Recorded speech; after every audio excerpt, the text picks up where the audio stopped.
नमस्कार बंधुरा आहारे बाहार रान्नाघरे आपनादेर सकलके जानाई स्वागत। आपनारा सबाई केमन आछेन बंधु? आशा करी निश्चयई भालो आछेन। आमिओ आपनादेर भालोबासा एबं आशीर्वादे भालोई आछि। आजके आमि एकटा रेसिपि निये आपनादेर सामने उपस्थित हब। हयतो सेटा आपनारा भालोई जानेन करते, किन्तु आमि कि करे करब सेटा आपनादेर आमि देखाबो। आज आमि तैरि करब डिम भापा। डिम किन्तु छोटो बड़ो सबाई खुबই ভালোবাসে খেতে এবং সেটা যেভাবেই রান্না করা হোক না কেন। তা আমি আজ কিভাবে এই ডিমের ভাপাটা করছি সেটা আপনাদেরকে আমি দেখাবো। আর কি কি জিনিস আমার লাগছে সেটা আপনাদের একবার আমি বলে নেব। এখানে নিয়েছি আমি ডিম সেদ্ধ।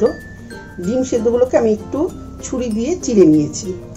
এছাড়া লাগছে নারকেল কোড়া, টক দই, পোস্ত, সাদা এবং কালো সরষে, একটা নিয়েছি পেঁয়াজ, অর্ধেকটা ক্যাপসিকাম এবং গোটা পাঁচেক কাঁচা লঙ্কা। এছাড়া নুন, তেল এগুলো তো লাগবেই। তো আমি 4টে ডিম তৈরি করব। তার জন্য নিয়েছি 2 চামচ পোস্ত, 2 চামচ সাদা সরষে, 2 চামচ কালো সরষে, 2 চামচ নারকেল কোড়া এবং 2 টেবিল চামচ টক দই। এই সমস্ত উপকরণগুলোকে আমি একটা মিক্সার গ্রাইন্ডারে পেস্ট করে নেব। একে একে আমি সমস্ত উপকরণগুলো এর মধ্যে দিয়ে দিলাম। সরষে, পোস্ত, দিলাম নারকেল কোড়া, 3টে কাঁচা লঙ্কা আর দিয়ে দিলাম টক দই। যেহেতু আমি সরষে পেস্ট করছি তার জন্য কিন্তু নুন দেওয়াটা অতি অবশ্যই দরকার। এবার এই সমস্ত জিনিসগুলোকে নিয়ে আমি একটা ঘন পেস্ট তৈরি করে নেব। দেখুন এরকম ঘন একটা পেস্ট আমি তৈরি করে নিলাম। এইবার আমি মূল রান্নায় আসছি। গ্যাসে প্যান বসিয়ে দিয়েছি। এবার দিয়ে দিলাম সামান্য একটু তেল। তেলটা গরম হয়ে গেছে। এবার আমি ডিমগুলোকে ভেজে নেব হালকা করে।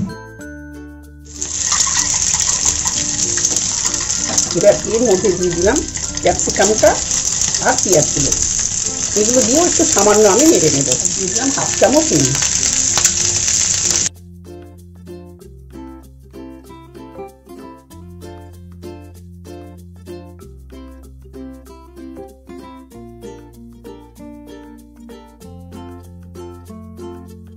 ডিমগুলো অল্প ভাজা হয়ে গেছে, তাই এগুলো আমি তুলে নিচ্ছি।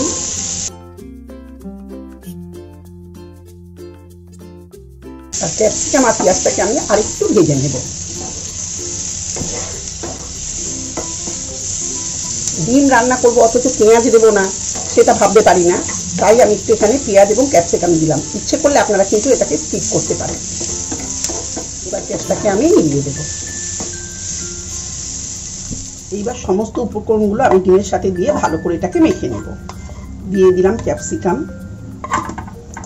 এটা আপনারা একটা কৌটোতেও করতে পারেন, তো আমি কৌটোতে করলাম না, আমার কৌটোটা একটু ছোট, তাই আমি বাটির মধ্যেই করছি একটা চাপা দিয়ে।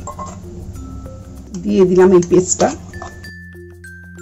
দিয়ে দিলাম 1/2 চামচের কম হলুদের গুঁড়ো, দিলাম একটু কাশ্মীরি লঙ্কার গুঁড়ো, দিলাম 1 চামচের মতো নুন। নুনটা আপনারা দেখে দেবেন, কারণ আমি সর্ষে বাটার সময় কিন্তু নুনটা দিয়েছিলাম। স্বাদটা একটু বাড়ানোর জন্য দিয়ে দিলাম একটুখানি চিনি। এটা অপশনাল, আপনারা দিতেও পারেন নাও পারেন।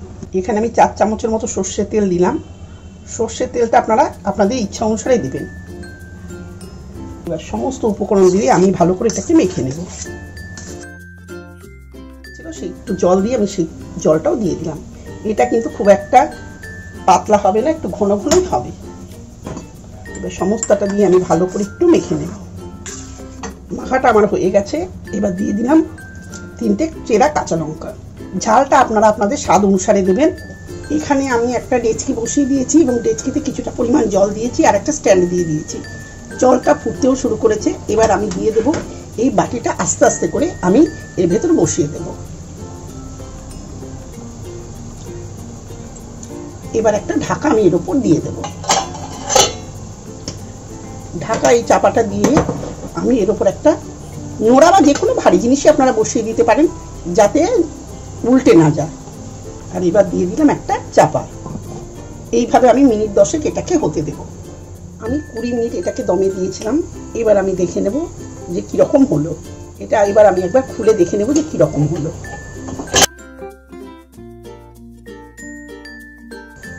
এটা হয়েই গেছে। এই দেখুন ক্যাপসিকামের কালারটাও চেঞ্জ হয়ে গেছে এবং পেঁয়াজগুলো সেদ্ধ হয়ে গেছে। তো এইভাবে আমি গ্যাসটা নিয়ে 10 মিনিট রেখে দেবো, তারপর আপনাদের পরিবেশন করে দেখাচ্ছি। দেখুন উপর দিয়ে তেলও ছেড়ে দিয়েছে। এইভাবে আমি চাপা দিয়ে 10 মিনিট রেখে দেবো, তারপর আপনাদের আবার পরিবেশন করে দেখাবো। এভাবে আমি চাপা দিয়ে 10 মিনিট রেখে দেবো, তারপর আপনাদের পরিবেশন করে দেখাচ্ছি। 10 মিনিট রেস্টে রাখার পর এটাকে ঠান্ডা করে নামিয়ে নিয়েছি। ডিম ভাপা সার্ভ করার জন্য একদম রেডি। এটা আপনারা গরম গরম ভাতের সাথে বা রুটি পরোটার সাথে খাবেন, খুবই ভালো লাগবে। আমার এই রেসিপিটা যদি আপনাদের ভালো লাগে তাহলে লাইক শেয়ার করবেন এবং একটা কমেন্ট করবেন। আর আমার চ্যানেলটাকে নতুন বন্ধুরা সাবস্ক্রাইব করবেন এবং পুরনো বন্ধুরা আমার পাশে থাকবেন।